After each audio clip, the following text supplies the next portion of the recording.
Thank God you called me on the phone the other day and told me you got a new script. It was hard to understand you, though. I think we had a bad connection. Yeah, had connection. Yeah, that was definitely. I was definitely not wearing a Guy Fawkes mask and this see my sword fighting. Yeah, that definitely bad connection. But I do have a new script. I call it V for Vendetta. Never forget.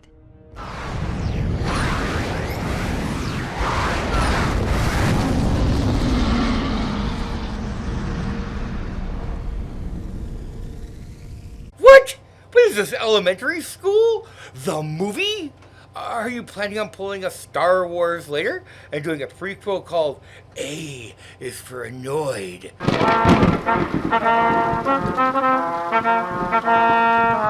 Because that is exactly what the audience is going to be if you pull this crap. Actually, the movie is about a terrorist who tries to take down a dictator in an alternate version of our universe where England has become the strongest country in the world after a terrible virus ravages the world years before the current events. Wait, your hero is a terrorist? Are you insane?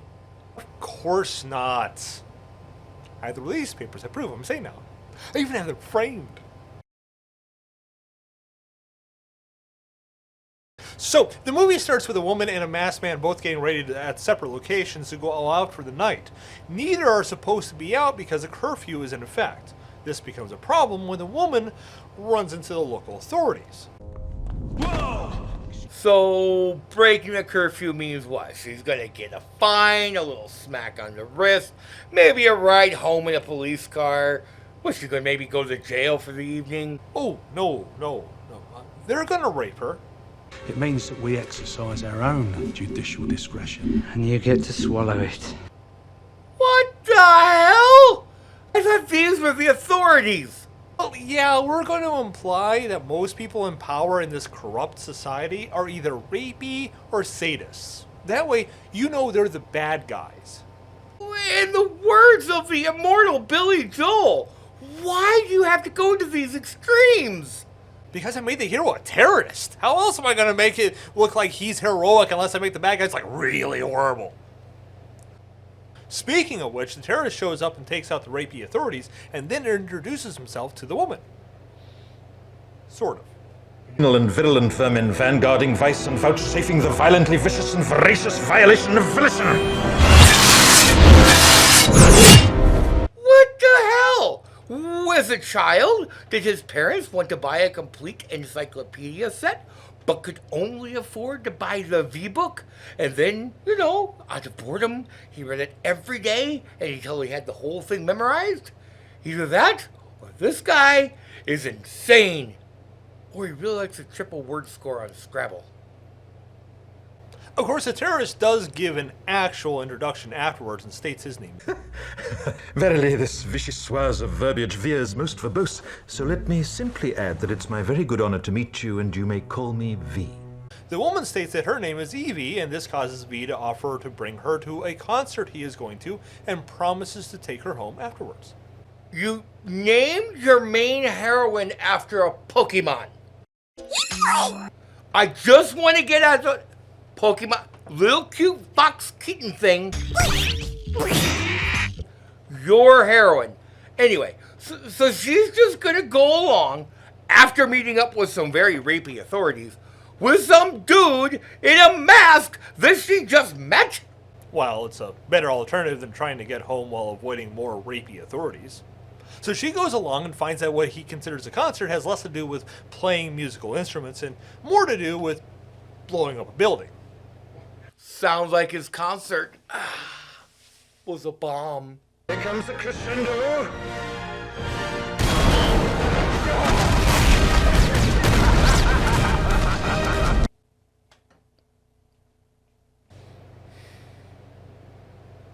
We are then introduced to the man in charge, the Chancellor, who only appears on a big TV screen.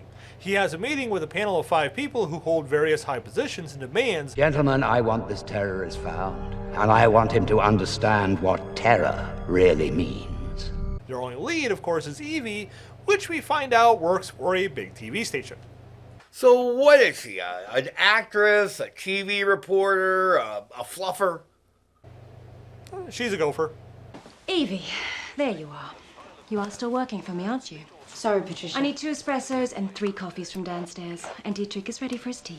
But more importantly, the police discover where she lives, and in turn, where she works. And they head over there at the same time that V shows up to take the building hostage. Who's that? Don't piss me about. If you show me ID or I'll get Storm Saxon on your ass.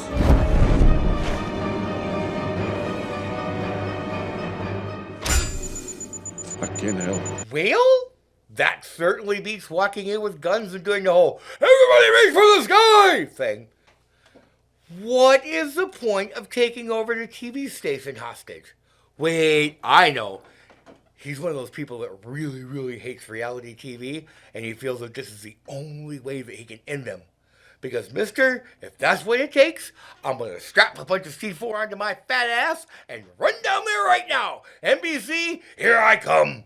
But I thought Fox had all the reality shows, not NBC. Oh, whatever. No, he wants them to play a video he has prepared ahead of time on the emergency broadcast, which automatically broadcasts on every TV in London. Once the broadcast is over, the authorities are able to break into the studio, only to find that he has dressed all the hostages in Guy Fawkes masks and capes just like his. Wait, so this V guy is wearing a Guy Fawkes mask. So is this all about blowing up Parliament? Because the only thing I remember about Guy Fawkes is that he tried to blow up Parliament. Well, actually, in his video, he asked us Stand beside me 1 year from tonight, outside the gates of Parliament. And together we shall give them a 5th of November that shall never, ever be forgot. he is able to escape the police by killing a bunch of them, but is almost caught anyway until Evie shows up and maces the cop, rescuing V and getting knocked out in the process. So let's go down the movie real quick. So she's fetched coffee. Proved. You've got to rewrite it, okay? Gotta go. She's dodged some rapey authorities. In pious action, we do sugar or the devil himself. What's that mean? Spare the rod.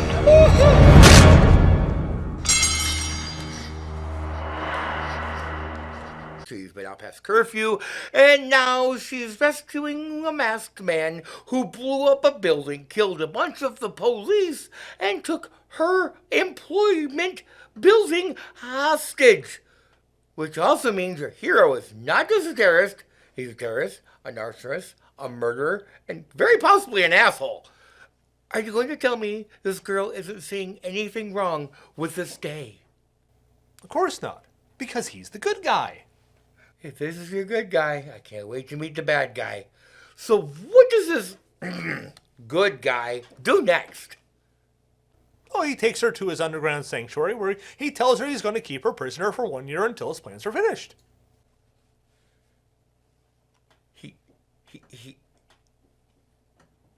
He kidnapped her? You see nothing wrong with him holding this woman who until recently was a coffee chaser prisoner for 1 entire year? Of course not. We all have the right to hold someone against their will if it is to help them out in some way. No. No, we don't have that right. Nobody has that right. Oh, okay. What are you doing? Nothing. Just leaving a note to remind myself to do something after this meeting. So, at some point while Evie is asleep, V goes to visit a man named Prothero, also known as the Voice of London due to his talk show. He gets in the building using Evie's ID card and kills the guy right after he figures out who V is. Reverend. Oh my God. She wasn't lying. It is you. Who exactly is he? I'll tell you later. Piece of... The Chancellor quickly has the guy's murder covered up and has the media announce that he had a heart attack in bed since they can't reveal he has been murdered by V due to the fact they already claimed that V was dead. We've just received this footage of a daring police raid. Stop! Stay where you are! You'll shoot! Stay where you are! Now, this is only an initial report, but at this time it's believed that during this heroic raid, the terrorist was shot and... So basically, these are the same people from the Running Man. Like our previous winners, Whitman, Price and Haddad. You remember them? There they are at this very moment, basking under the Maui sun. They could wait till, I don't know, he's actually dead before announcing it. However, Evie isn't fooled by The fake news. And when she questions V, he tells her the truth. Not only admitting to the murder, but also admitting that he plans on killing many more people as well. Oh, so you did give your hero one halfway decent good quality. You made him so he doesn't lie. Of course, in the negative category, we still have terrorist, arsonist, kidnapper, murderer, thief, and asshole. Regardless, Evie no longer trusts V. Really? What a shocker. She no longer trusts a man who kidnapped her after her saving his Guy Fawkes wearing mask ass, and he's holding her hostage for a year against her will. Really? And because she no longer trusts him, she tells him she wants to help him, when in actuality she wants to escape. V agrees and takes her on his next mission to kill a bishop. Oh my God, little boys across the nation are going to rejoice. But, you know, he is killing priests. Technically, they're men of God. How are you possibly going to redeem him from that? By heavily implying that the bishop is actually a pedophile who has sex with little girls. There was some confusion at the agency, and they've sent a new girl who I'm afraid is a little older than usual. Older? Oh dear, she's not too old, I trust. Would do it. That would absolutely do it. Evie is, of course, pretending to be the girl sent for the bishop's extracurricular activities. Oh my. Your Grace. But instead quickly tries to warn the bishop, Someone's coming and I think he means to kill you. and she wants amnesty for saving his life. And the bishop, he's going to help her, right? Of course not. Don't you remember what I said about all the people in power in this place? Obviously, he decides to get all rapey. Please, you have to believe me. Oh, I do. Now let me show you the firmness of my belief. Stop it! Get off of me! You are a sick, sick man. You're actually making me root for a thieving, murdering, kidnapping, terrorist, arsonist, asshole, and hoping that this priest has a very slow and castration-filled death. Oh, please, have mercy. Oh, not tonight, Bishop. I do hope you're proud of yourself. Actually, yeah. Pretty proud of that. V, of course, does appear and kills the bishop, but Evie runs away. Knowing that she can't go home, she goes to the house of an older gentleman who has his own TV show and works at the same TV station Evie used to work at. I swear to all that is holy and good in the 9 realms, if you make this guy a sadist or a rapist, I'm going to stab you slowly with a pair of safety scissors. Blunt, rusty safety scissors right in your eye. No. This man, whose name is Gordon, is actually one of the few decent people in town. In fact, he assures Evie that if the government ever searched his house, she will be the least of his worries. Is he making drugs in his house? Has he a harem of large-breasted women? Is he keeping the world's largest pet rock collection? Because that last one actually makes perfect sense, and it makes me a little jealous. That deserves being burned at the stake for. But I'm hoping it's the middle one. No! He has a secret room where he has a whole bunch of materials that are illegal to own for various reasons, including homoerotic photography, since the current regime also outlaws homosexuality. So this regime is not only evil, but it has the same views on sexuality that my grandmother did. Actually, come to think about it, my grandmother also wanted to kill people who didn't do exactly what she said when she said it. You sure this regime isn't ran by my grandma? While Evie stays at Gordon's house, the police discover that everyone V has been killing was connected to a detention facility called Lark Hill. Once they get the full list of the people who were at the facility, they discover he has killed them all except for one woman, who turns out to be the coroner. Great! So now your hero is going to kill an old woman. 'Tis your depravity no bounds, sir. Actually, unlike the others, the coroner is truly sorry for what she has done, and even though V still kills her, her death is painless, unlike the others. And before she dies, she apologizes to V. Great. Wonderful. Glad to hear it. But just out of curiosity, I don't suppose you're going to tell me what the hell he's been killing all these people for?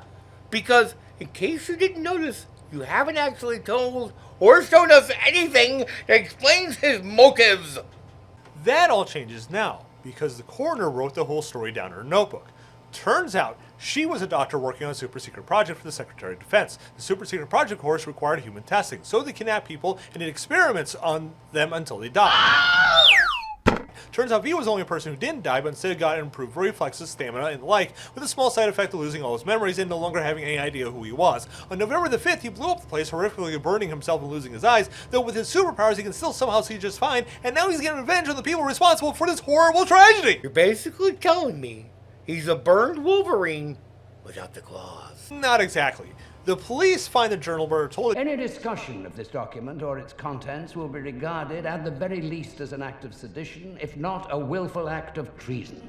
Meanwhile, Gordon comes to the realization that the world is very wrong and decides to show the world what he thinks of it by making fun of the Chancellor on his TV show. And I'm sure with his comedic genius and his popularity as a talk show host, how does that go over for him? About as well as you'd expect. Not so funny now, is it? Funny man. So, instead of doing a stand-up, he's doing a beat-down? Huh? Thank you, I'll be here all week. If we had a live audience, I wouldn't wager you being here for more than 5 minutes. Anyway, Evie attempts to leave, but is captured and tortured. They tell her, You must tell us the identity or whereabouts of codename V. But she refuses. But I'd rather die behind the chemical sheds. In her cell, she finds a note from a fellow prisoner. This prisoner gives her their backstory, and in doing so, gives Evie the will to stand up to the torture and survive. Then you have no fear anymore. You're completely free. Damn. So you're actually going to have the cojones to kill off the main female character? That's really a bit ballsy. I mean, your main male character isn't exactly Mr. Knight in shining armor. He's more like a trained assassin who uses fancy words to tell you how messed up the world is, while he beats the crap out of you and sticks knives in your vital organs in alphabetical order. He's kind of like a Bond villain, but with a mask. Actually... It was you. Yeah. You've got to be kidding me. You're like the first shave with a dull razor. Every stroke makes your face look better, but it cuts you deeper and deeper.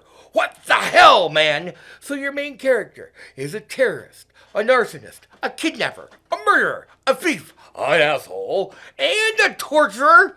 What does he do on the weekends for fun? Kick puppies?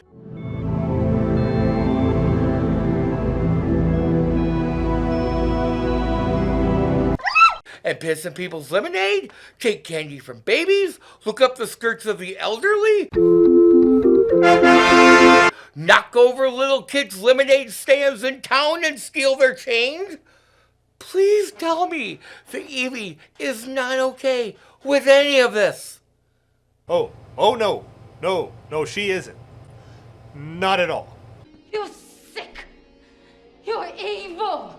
She gets so upset she has difficulty breathing, and V takes her to the roof. She eventually calms down, and V tells her that You won't find any more locked doors here.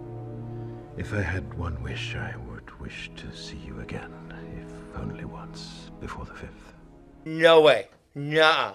This guy just spent Lord only knows how long keeping her hostage and torturing her. And I'm not talking about the normal torture that a woman receives from a man, the glory days of his high school, how he could fix a car with both hands tied behind his back, a beer on his cock, and a wrench between his teeth. I'm talking about genuine, bona fide, painful torture.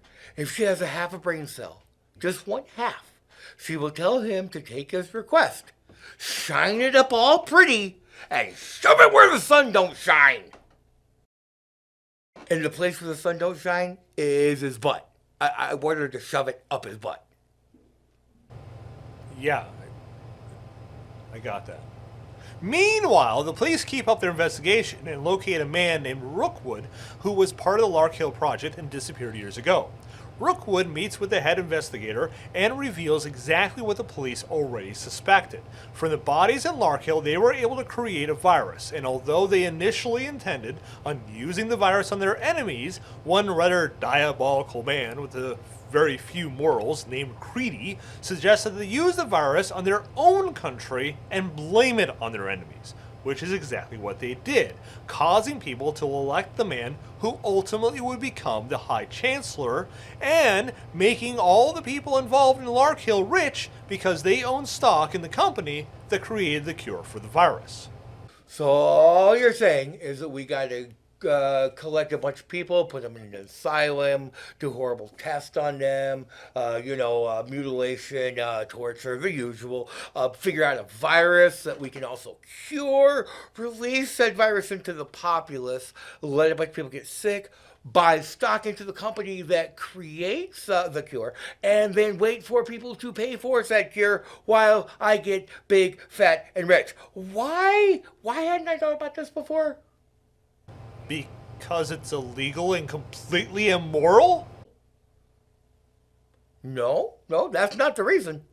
Oh, now I remember. It's because I hate germs, and I don't know how to play the stock market. Oh well, continue. Rookwood convinces the cops to put Creedy under surveillance before he is willing to testify.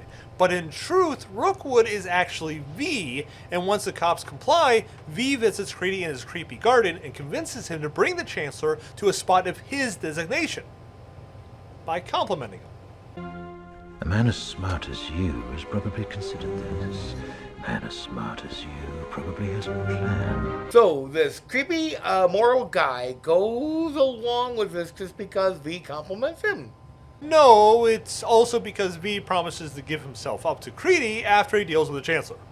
So we gotta be getting close to the end here. I mean, he can't possibly torture any more kittens. How is this gonna end? We're again, they're days before November 5th. Everyone in London receives a Guy Fawkes mask and cloak just like V wears. Wait. Everyone in London. London, as in bridges falling down, London. How? Last time I checked, when I order 8 million of a single item, for instance, the small teddy bear shaped condom, and I want to send it to everybody in Illinois, does not allow me to put in 8 million different addresses. And if you're going to sit there and tell me that he ordered them one at a time, I will tell you that you are stark raving mad. And you need to surrender those papers that you have framed, because you need to go back to whatever loony bin mistakenly released you. I just figured he'd been working on the orders for the last 20 years and just put the same date for each order. Anyway, everything goes crazy as people go around wearing the costumes. The police inspector guesses correctly that someone will do something stupid, which will cause things to get nasty, which will force the Chancellor to declare martial law, which means that V only needs to show up on November the 5th in front of Parliament to get all of London behind him, and we demonstrate this in the most elaborate visual possible. What did you have in mind? A beautiful artistic rendering, like the painting on the 16th chapel. Nah, that's been done before. A mosaic of 10,000 tiny cats that when you look at it the right way, it forms one giant cat. No, that wouldn't be bad, but still, how about a visual effect where all the events of the past and finale make up the present events taking place? That would show how everything is connected. No! We're gonna use dominoes! Oh God, I hate you. I hate you so much.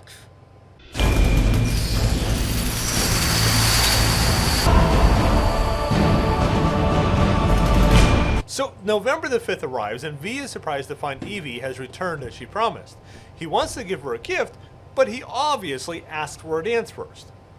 Why is that supposed to be obvious? Oh, Don't you know? Revolution without dancing is a revolution not worth having. Oh, I'm sure that every revolution in the last 2,000 years or so made sure to have some kind of dancing before all the killing, just to make sure it was worth having. I can imagine over in Boston, right before the Tea Party, they said, "Oh, George, old boy, come here for a moment. We can't have the revolution yet." "Well, why not? We're Americans. We can revolt and throw this tea anytime we want." No, first, we must river dance." I'm glad you agree.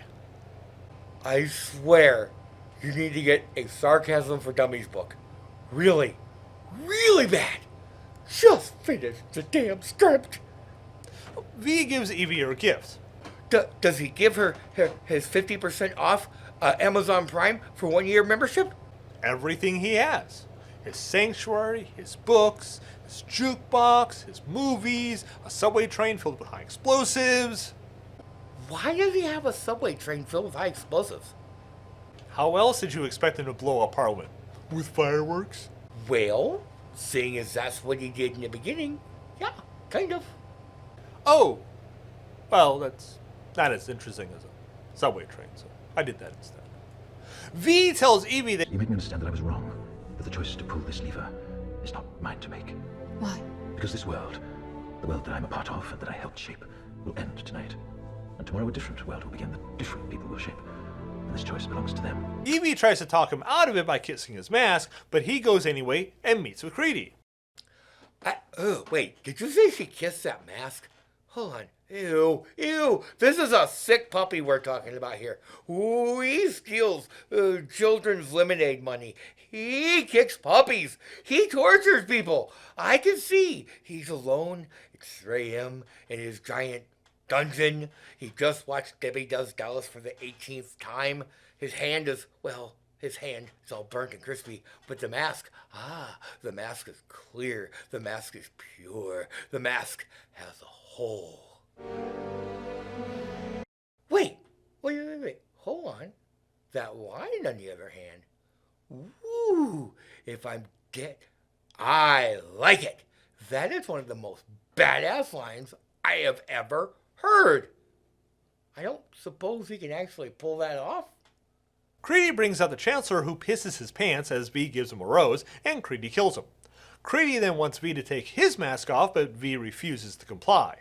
Instead, V tells Creedy he is going to kill him with his bare hands. Since Creedy has a bunch of armed men with him, he doesn't believe V can do it because, as he points out, V just has knives and karate moves, while his men have guns.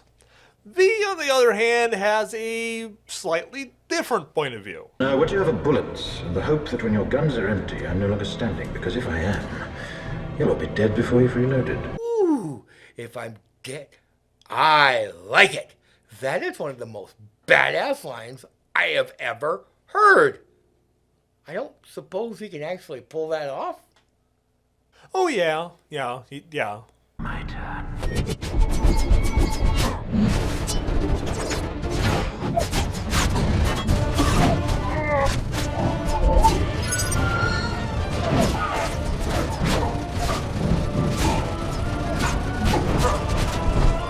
Creedy manages to fire another 6 rounds into V, but he still stands, causing Creedy to demand to know why he can't kill him, allowing V to once again be a bit poetic. Beneath this mask there is more than flesh. Beneath this mask there is an idea, Mr. Creedy. And ideas are bulletproof. You don't suppose you're going to explain how he took that many bullets? Oh, he was wearing armor under his cloak, but a bunch of bullets still hit him, so he's dying from his wounds by the time he gets back to Evie. He declares his love to Evie before dying in her arms. So sad. So touching. Is what I might say if we weren't talking about the death of an asshole, terrorist, arsonist, kidnapper, murderer, thief, torturer who just committed suicide. And don't you even try to tell me he didn't commit suicide, because he went up against a whole bunch of dudes who had guns, and all he had was a couple of knives, some martial arts training, and some chest armor. That, sir, is the very definition of suicide. Regardless of your beliefs on the matter, Evie puts his body on the train and gets ready to pull the lever when the inspector shows up. He tries to stop her, but she tells him the country doesn't need a building right now.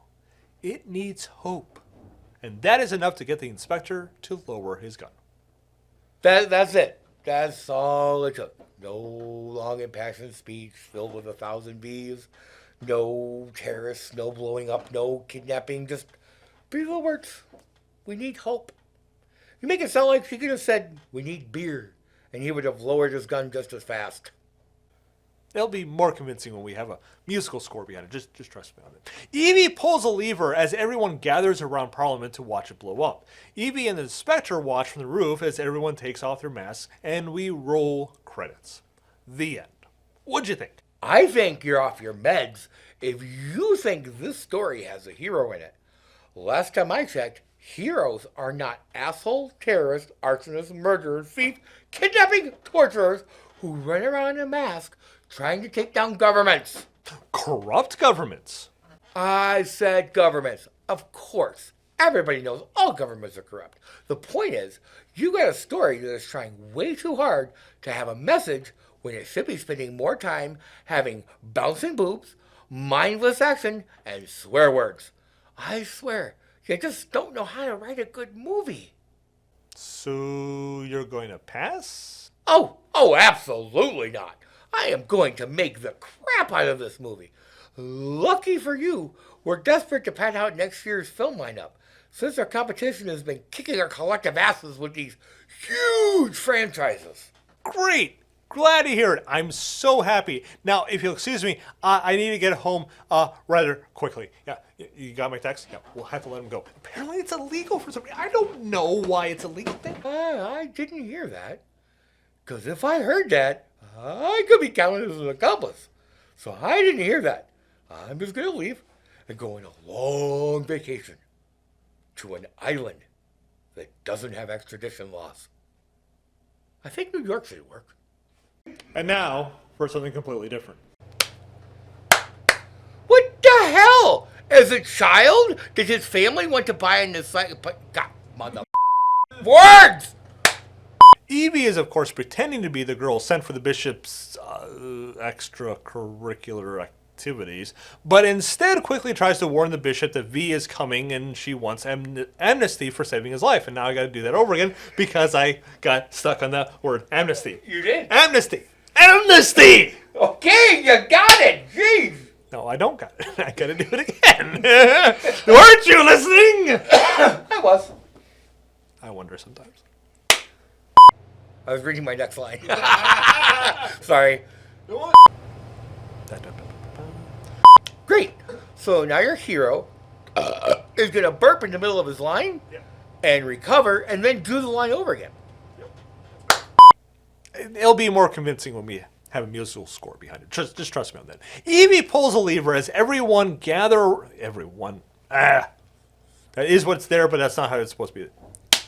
Still, how about a visual effect where all the events of the past and finale make up the present events taking place? That would show how everything is connected. No. We're going to use dominoes. I said that entire line, and I don't know what the hell I said. I just want that on record. It will be more convincing when we... It's supposed to be everyone gathers around. That's why it's... Damn. So you're actually going to have the cojones to kill off the main female character. That's a bit ballsy. I mean, when your main he's a horse. When your main mayor character, I think you're off your meds if you think this story has a hero in it. The last time I checked, heroes are not asshole coughing people in the middle of my line. Cocksucker over here. He never says anything when I cough, so I'm going to give him tons of shit when he coughs.